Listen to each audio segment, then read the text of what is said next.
I'm Krzysztof Garlewicz, and this is my story. My mom, who left Poland pregnant in 1984 in the middle of communist Poland, where she had to make a decision on the life she wants to take for herself and for her baby, being me. And when she came to this country, my father left her behind. He didn't come with. He chickened out, and that's about the extent of the story I know. But she came and showed up and went to a church, went to some family members in America and asked for help, and everybody had the same advice for her. Go back, there's nothing here for you. But her perseverance and her drive to work for and achieve a better life was that drive that got her through being a single mom, working late nights, odd hours, and trying to just pull it all together as best as she can. And along the way, in her journey, she met whom I proudly call my father, a man from a different part of the world, also an immigrant, gritty and hardworking, different religion, different race, different experiences. And they got together and decided, through all of our differences, somehow we're gonna make this work. And I was able to sit as a participant and a quarterback and an observer of these two immigrant entrepreneurs working in their respective family businesses, working for a better life. And the most interesting aspect for me was how money became the friction and the point of contention for all of their differences. And taking from a mentor's suggestion of never split the difference, boy, they took it to a totally different level. And it was arguments and disagreements. I remember a particular story, like I was just there yesterday. I was in the middle of a hallway and there's a disagreement about something, and then money showed up. And next thing I know, a phone came off the wall and went flying over my head. I had to duck down and watch out. And whether it was feast or famine in the nickel and dime businesses that they were in, there was always this disagreement. And looking back on it, for me, it was just simply the core foundations of finance could be complex. And when you have to make decisions around them, the paralysis that settles in is exactly that. You get paralyzed in the decision making and what to do and what step to go in next. My parents had my younger brother and sister. They're much younger than I am, and I had the privilege of raising them in the back of these nickel and dime restaurants, late nights, helping my mom or my dad close the business and also get them to bed, wake them back up, take them home, and it was this whole surreal kind of thing that went by really quickly. The piece for me was that they worked as hard as they could to make it work. And I grew up in the late 80s and 90s, so I think of like formative movies, Wall Street, Trading Places. Obviously, you can list all the action-packed movies that we know of that era. One of the things that came up as a theme for me was that money's not this bad thing. It's just a tool. It's a tool to buy yourself more time. It's a tool to buy yourself nice stuff. It's a tool that can make and fix problems. Or in my experience with them, it was always making problems worse. High school came around, and that's where I really got turned on to the whole idea of investing in finance. I remember particularly around the time where E-Trade was just showing up on the venue.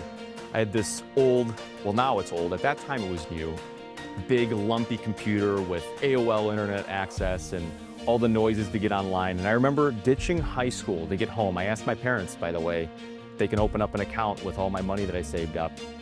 I can open up an investment account. I can figure this out.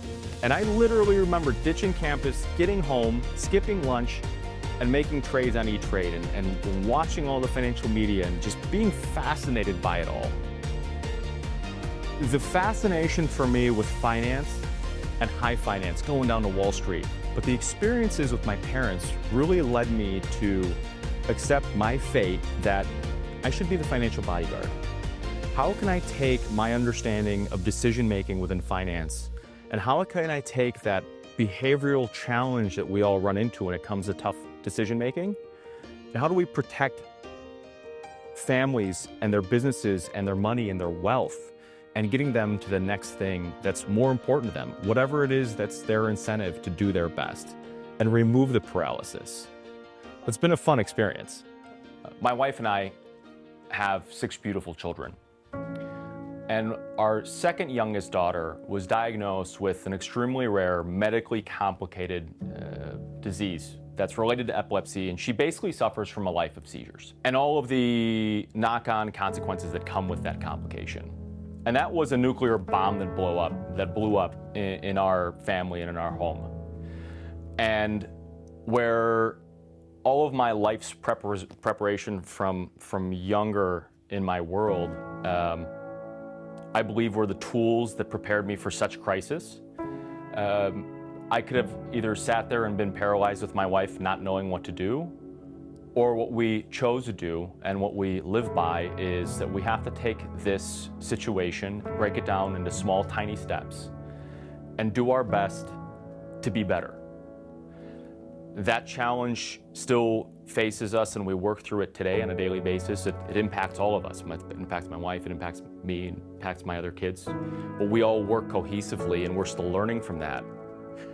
The second big challenge for me that happened personally was working with a person who was my partner, who I thought was my mentor. And it was the wake-up point when we were working together some 10-odd years ago that I was brought in a partnership to do a very specific thing. There was an agreement, there was a handshake, and then there was a great relationship that built up. But he was chasing way too many rabbits.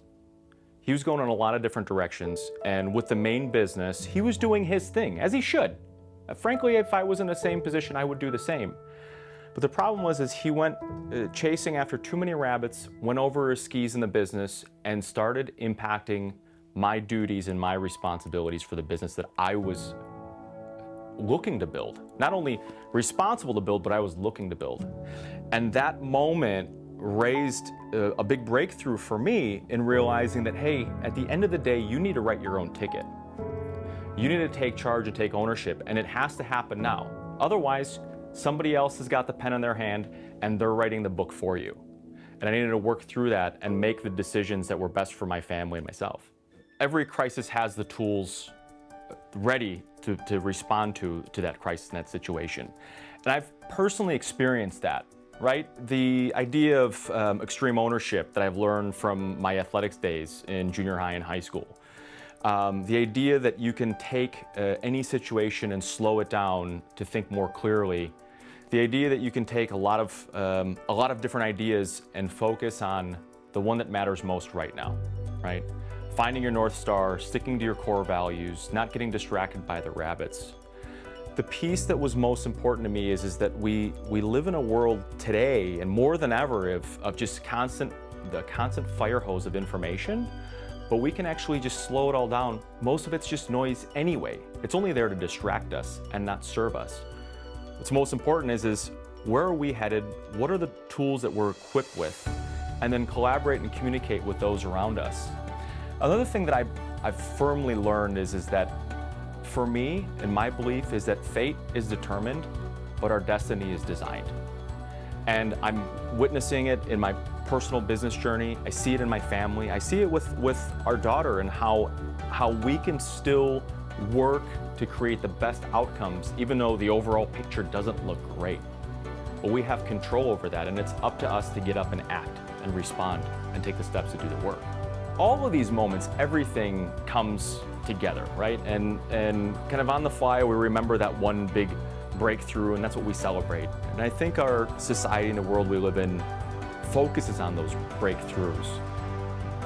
But you need a breakdown first.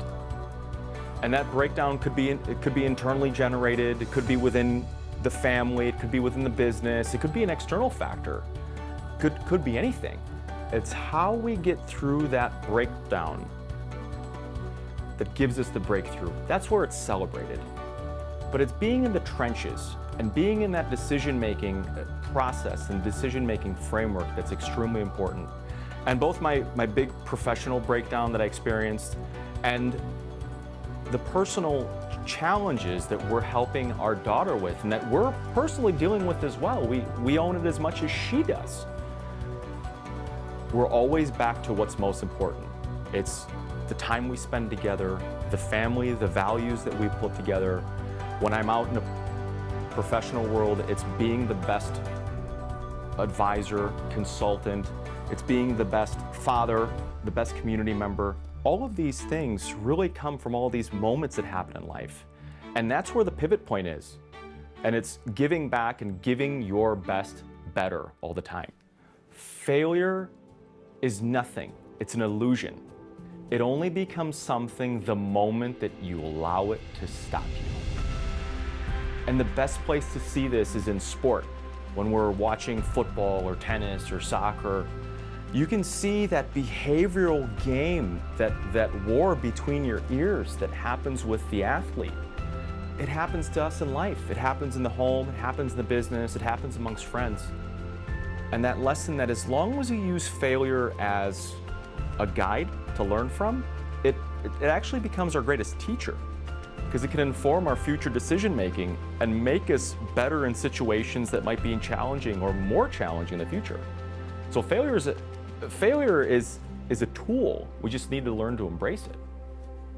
What would I tell Chris, the 20-something-year-old version?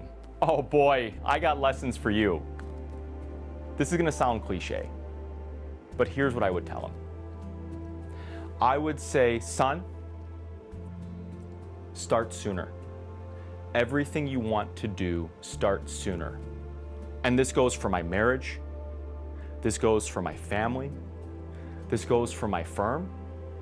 All the things that give me the greatest joy today, I didn't know then. And that would be the key lesson that if I had the chance to drill into the 20-something version of Chris, it's those items. Get started today.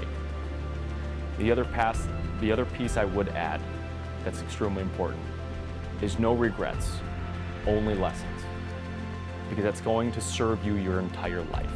What's my fuel to keep going in this business? I've got 3 things. I mentioned one earlier. It's do better and be better.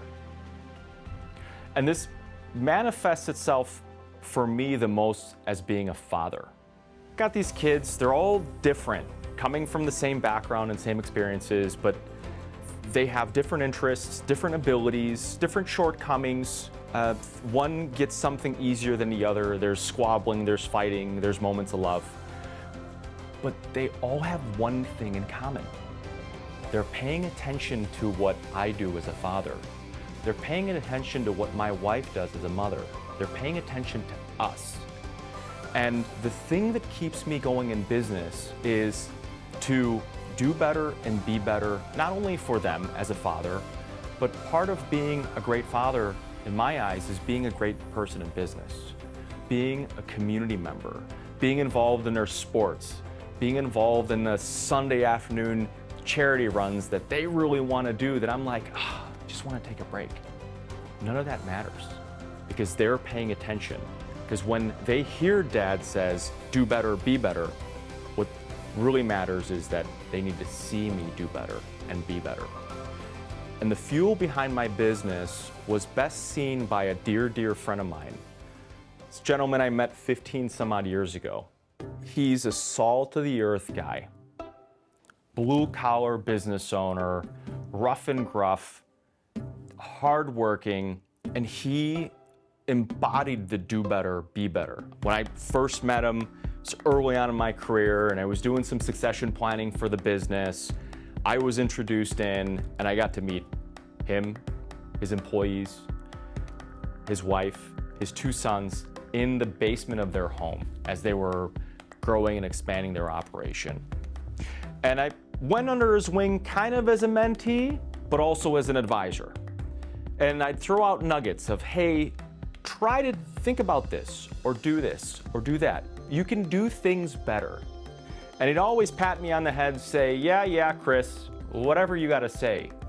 But that man would go turn around and pull things in that I would share with him, books, lessons, ideas. He'd test things out. And to this day, even though the business is tens of millions of dollars bigger, the family's more involved and intertwined. He and his wife are now in that chairman and chairwoman role. They still show up, they still get involved, they collect those dividend checks, They still have their squabbles, but their family, their business, their money is more intertwined and better than ever because he decided to say, I'm gonna live a life of do better, be better. I'm going to lead by example and continue to do these things, and I'm never gonna stop, because at the end of the day, life is a contact sport that never ends. And we need to give back to the ones around us, the ones we love, for the sake of ourselves and for the world around us. And for me, at the end of the day, I sit in a position of having this gift of the life that I've put together. And there's nothing more than giving back to families who want to have that love of their life that they had, to get out of that prison that is their business, to be able to say, hey, you know what? This is actually a present. Let's enjoy this present. Let's live today, but let's do the things that give us the room and make the decisions to own tomorrow. And that's the fuel to my business. I am Krzysztof Garlewicz, and this is my story.